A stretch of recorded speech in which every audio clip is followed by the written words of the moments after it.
반갑습니다 여러분, 강사부입니다. 오랜만에 하니까 다시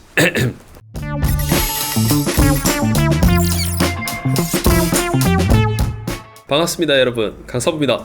이퀄 띠리릭. 요즘에 코로나에 다들 무사하시죠? 상황도 안 좋아가지고 이렇게 이제 바다도 많이 못 나갈 텐데 날씨가 좀 따뜻해지고 또 코로나도 좀 주춤한 이런 상황에서 저희도 욕지도에서 다이빙을 많이 진행하는데 사람들이 이제 점차 또 야외 활동을 많이 하고 계십니다. 그래도 항상 마스크를 잘 쓰시고 의료진들이 고생 많이 하시니까 우리가 자가적으로 이렇게 또 방어를 좀 해야 될 것 같습니다. 오늘의 주제는 법 관련입니다. 어떤 법이냐, 수중레저법이랑 그 다음에 해루질을 하시는 분들이 많으신데 해루질 하시는 분들이 어떤 법에 관련돼서 저촉되는 경우들이 막 있어가지고 저한테 질문도 하시고 하더라고요. 그래서 그 부분에 대해서 오늘은 준비를 해봤습니다. 네. 4월 26일부터 수중레저법이 개정되면서 그 부분에 대해서 한번 알아보도록 하겠습니다.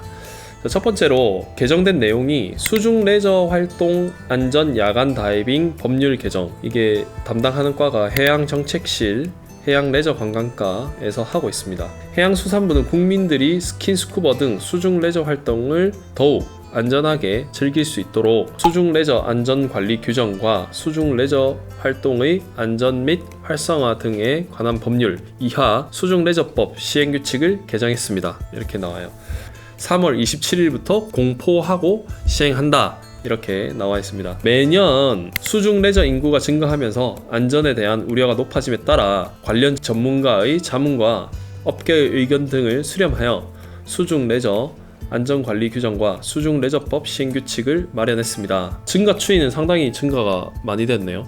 2015년에는 76만 명, 2016년에는 무려 20% 이상이 오른 108만 명, 그리고 2017년도에는 115만 명 정도로 집계된 것 같아요. 어떤 베이스에서 됐는지는 모르겠지만 아마 각 교육단체나 이런 레저를 시행하고 있는 단체에서 제출한 자료 베이스일 것 같아요. 그러면 실제로 체험 다이빙이나 이런 것들 치면 더 많겠죠. 수중레저 안전규정은 다음과 같습니다.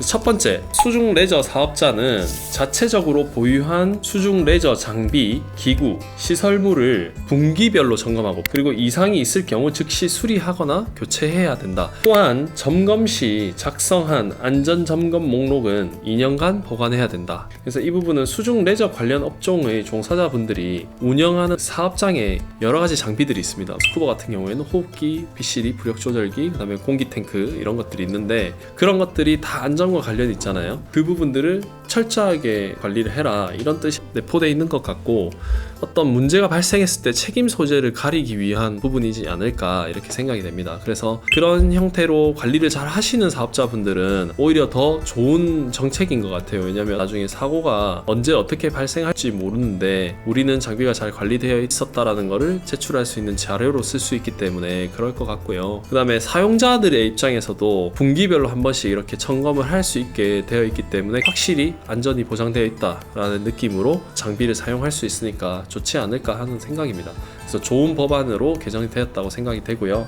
두 번째, 야간 수중 레저 활동을 할 때 활동 인원 5명당 1명 이상의 안전관리 요원이 동행하여 비상시에 긴급 대처가 가능해야 합니다. 이 안전관리 요원의 자격 요건은 각 레벨별로 레스큐 다이버 수준의 내용을 얘기하고 있습니다. 프리다이빙 같은 경우에는 1레벨 해양교육 실습에 레스큐 교육이 포함되어 있기 때문에 그 과정으로 가름을 할 수 있고요. 그리고 스쿠버 다이빙 같은 경우에는 레스큐 다이버까지 이수를 하시면 인솔자가 될 수 있고 자기를 포함해서 4명까지 동행해서 다이빙을 할 수 있다라는 요건으로 해석하시면 되겠습니다. 활동자는 야간에 수면 위에서 위치가 잘 파악될 수 있도록 발광 조끼, 띠를 착용하거나 발광 장비를 부착해야 됩니다. 이렇게 돼 있어요. 자, 이 부분에 대해서 담당자분과 통화를 좀 했습니다. 통화를 하면서 이제 여쭤봤는데 발광에 대한 뜻이 뭐냐, 꼭 전자장비, LED 이런 게 아니더라도 자체적으로 빛을 발산할 수 있으면 좋겠다, 이런 법안이 나왔다고 합니다. 스쿠버 같은 경우에 수중에 있다가 수면으로 부상했을 때,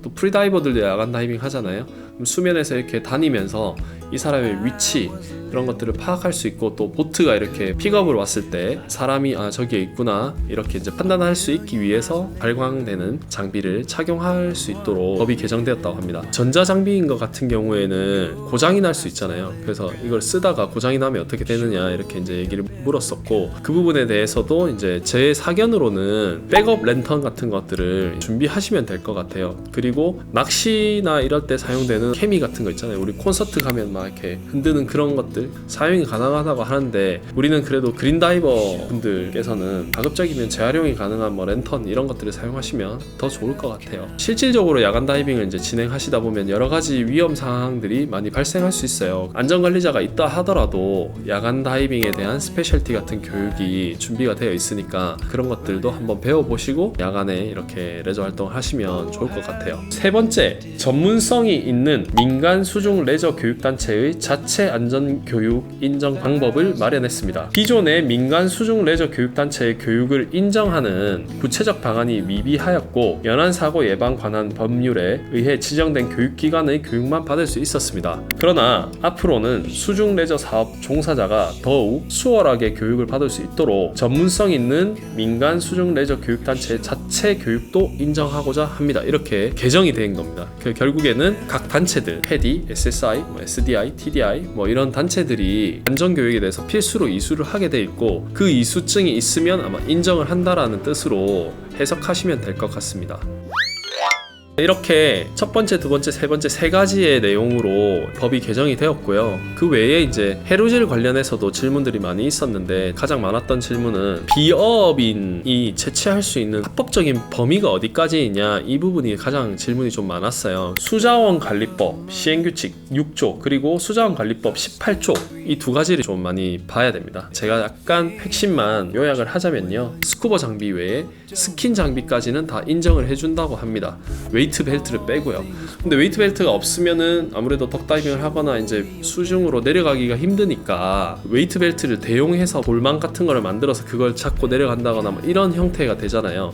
그건 똑같이 18조에서 정의하는 비어업인의 채집 활동 형태를 벗어나는 형태이기 때문에 잠수 시간을 늘리거나 잠수를 편하게 해서 채집을 할 수 있게 되기 때문에 그 부분은 인정되지 않고 단속될 수 있다라고 합니다. 그리고 규정되어 있지 않은 도구 중에 안전과 채집을 같이 할 수 있는 이런 도구들이 되면은 그것도 단속의 또 대상이 될 수 있다고 하고요. 특히 해수부 직원분께서 강조했었던 게 랜턴용으로 들고 있는 집어등 이런 것들도 집어를 해서 포획을 하는 것은 비어업인 활동의 범위에 벗어난다. 그렇기 때문에 집어등을 활용하시면 단속의 대상이 될 수 있다라고 얘기를 합니다. 그리고 추가적으로 양식장이라든지 또는 어촌계가 관리하고 있는 수면이라든지 관리되고 있는 부분을 벗어나서 흔히 공유 수면에서 이렇게 진행을 하셨을 때는 크게 문제가 되지 않는다고 합니다. 잘 알아보시고 잘 유의해서 진행하시면 될 것 같습니다. 두 번째가 시행규칙에서 포함하지 않는 장비 중 채취량을 현저하게 늘리는 장비 또는 단속 대상이 되는 부분에 대해서 이제 얘기를 했는데, 아까 얘기했듯이 집어등 이런 것들은 안 되겠죠. 또 좀 부르주아 있으신 분들 스쿠터 이런 거 할 수 있잖아요. 그것도 수중에 쉽게 내려가서 이렇게 할 수 있는 부분이기 때문에 단속의 대상이 될 수도 있겠지만, 이동용으로 썼다 이렇게 하면은 또 어떻게 판단할지 모르잖아요. 그러니까 최대한 문제가 되지 않도록 하기 위해서는 여러분들이 정해져 있는 테두리 안에서 활동을 하시면 되겠습니다.